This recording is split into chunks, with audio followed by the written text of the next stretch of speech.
not even that's a freaking cut. It's a cut. Oh, no. That was another cut. What's up, guys? Mikee Moore here. I'm a hitting instructor here at Athletek Baseball.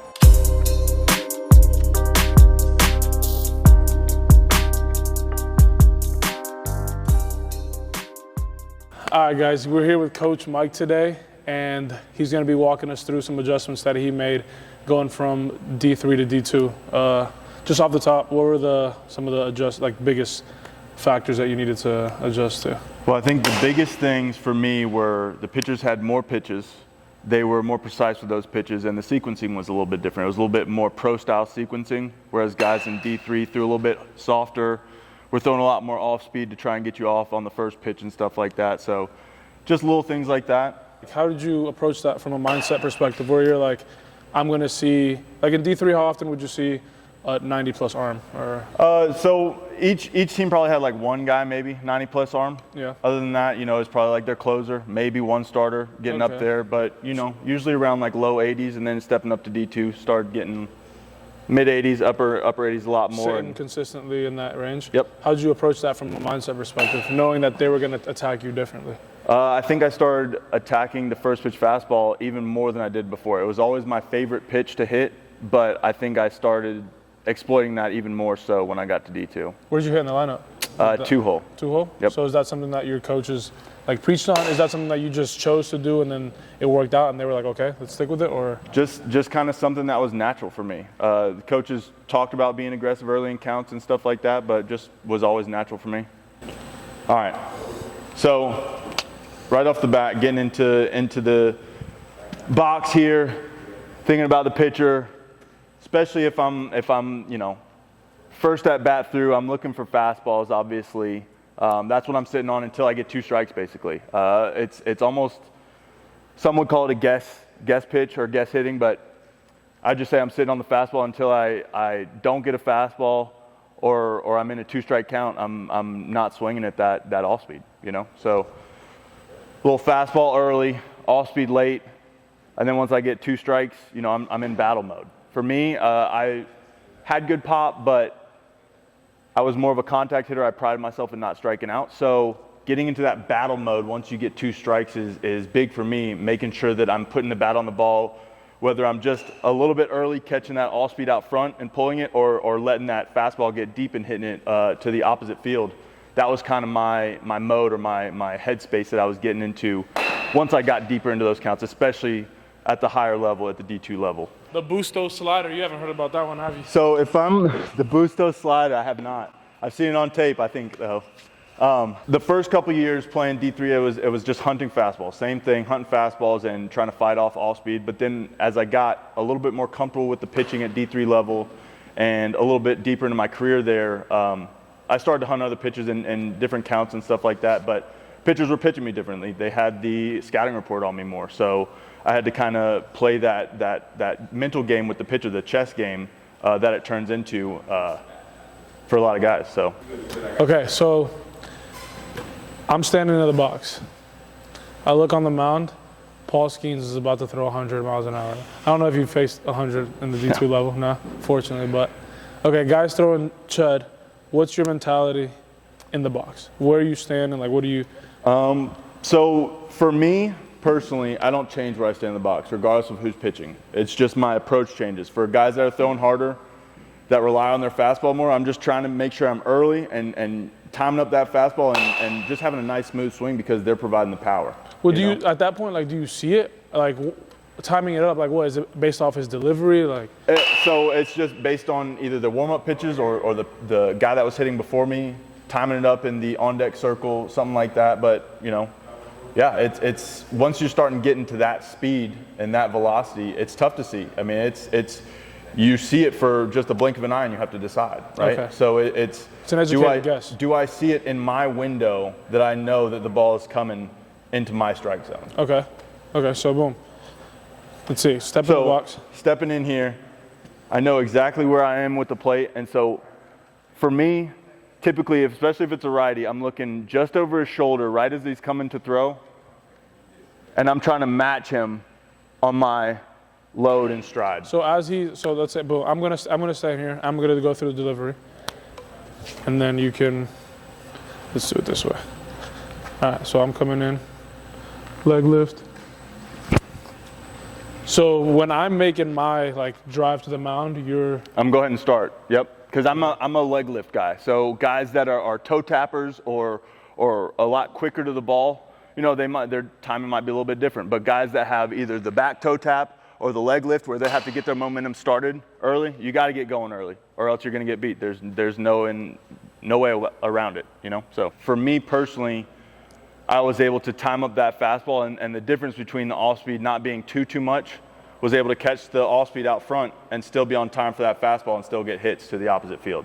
So that's just like a basic mentality for me. Once you start seeing the shape to the pitch and those off speed pitches, it's tough if you haven't seen them before, right? So seeing one, seeing two, and really trying to battle in that first at bat against guys that have good off speed or a guy that you haven't seen so far is key, because you're trying to get to see as many of his pitches as possible, right? Yeah.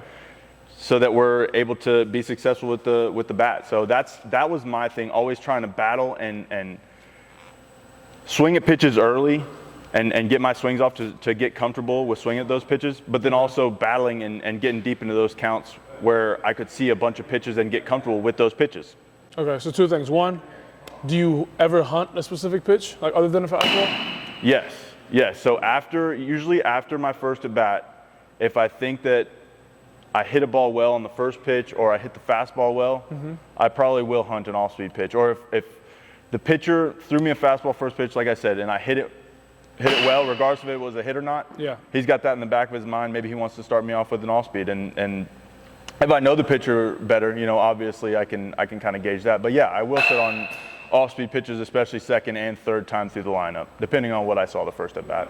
I know something that oftentimes happens is a guy has a pitch that's just incredibly nasty, and you just kind of eliminate that pitch in terms of I'm not going to hit that. If he beats me with it 3 times in a row, then he beats me with it. Is that kind of Yep, absolutely. I for those kind of pitchers, they're elite, right? So they have that it factor where they can beat people even though they know the person that they're trying to beat knows it's coming. Yeah. Right? So at the end of the day, you kind of have to eliminate that, like you said. So I will start off by targeting their lesser pitch at the beginning of the at bat, and then once we get deep, it's still in the back of my mind, but I kind of know it's coming at some point, right? So depending on how many he's thrown already, if he's gone fastball before his nasty slider, changeup, whatever it is, I probably won't sit on it until I have 2 strikes, just because I want to give myself the best chance, like you said, at hitting a pitch that isn't his out pitch. Okay, gotcha. Let's put it to the test. Yeah, let's do it. You don't know my history with breaking bats.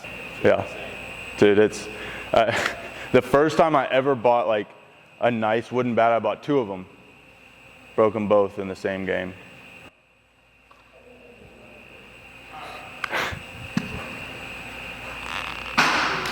All right.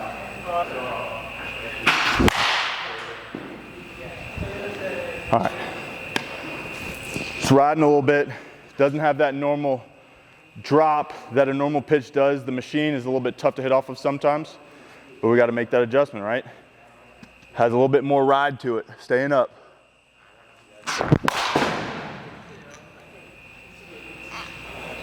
That one felt good.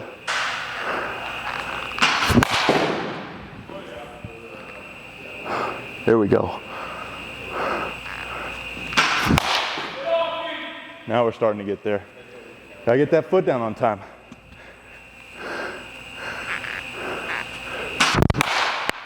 Getting that foot down on time is key.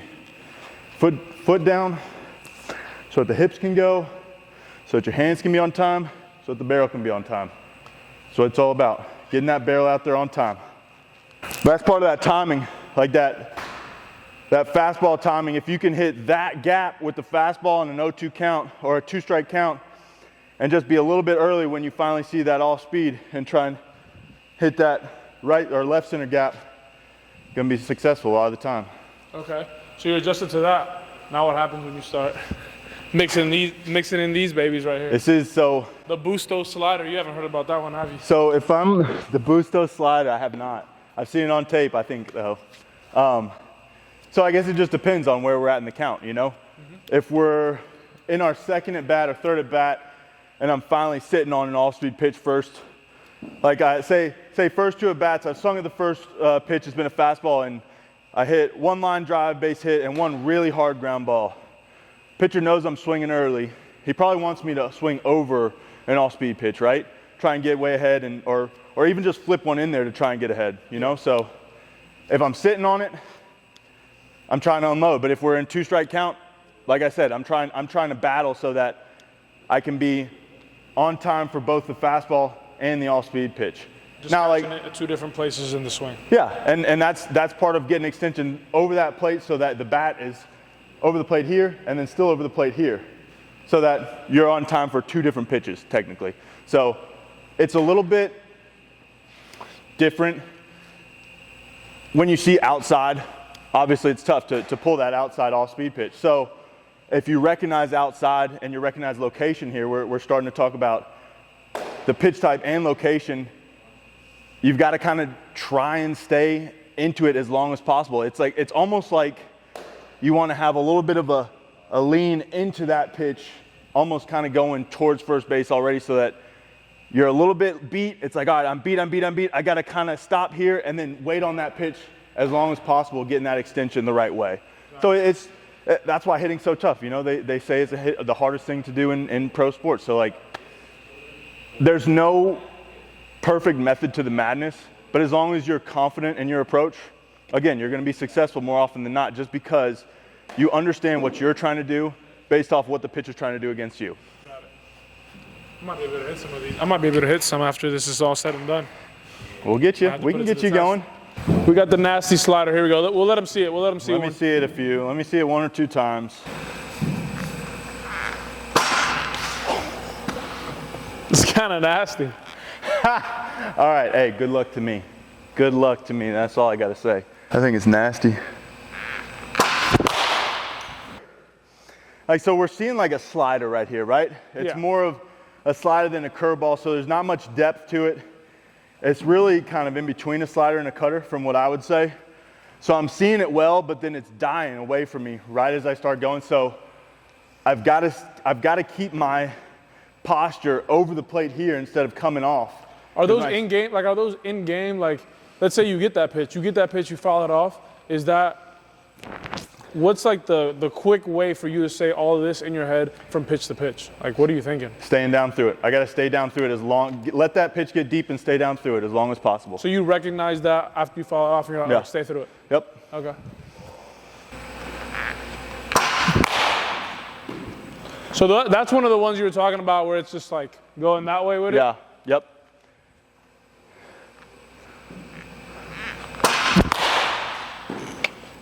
And this one's tough too, because so we're not really simulating a count right now, but all these pitches basically are middle out to out on the plate. And the outside pitch, the low and outside, but the outside pitch especially is the toughest one. It's the furthest one away from your body. So you've got to let it get deepest while also still putting a competitive swing on it and having good timing. And that's what, again, is a tough part of hitting. But, the more you see, the better you technically or typically do off of these pitches. So let's see how we do off these next couple. Let's make this adjustment here. Didn't let it get deep. Got to let it get deep. Oh, yeah. One more. I need one more. Oh, yeah. Woo! Tough, huh? Yeah. Can't swing it like I used to. Nah. Still got a little juice. Adjustments. Yep. I mean, I said baseball's a game of adjustments, so no matter what you're doing, fielding, pitching, hitting, so. That's what it's all about. But yeah. Guys, thank you for tuning in. Mikee Moore. Check out his Instagram, Athletek Mikee, Mikee. And thank you for tuning in for another weekly breakdown, and we will see you next week. All right, thanks, guys. Oh, that's not even that's a freaking cut. It's a cut. There it is. One more. Oh! Oh, no. That was another cut. Yeah. First try. Nah, that's gone.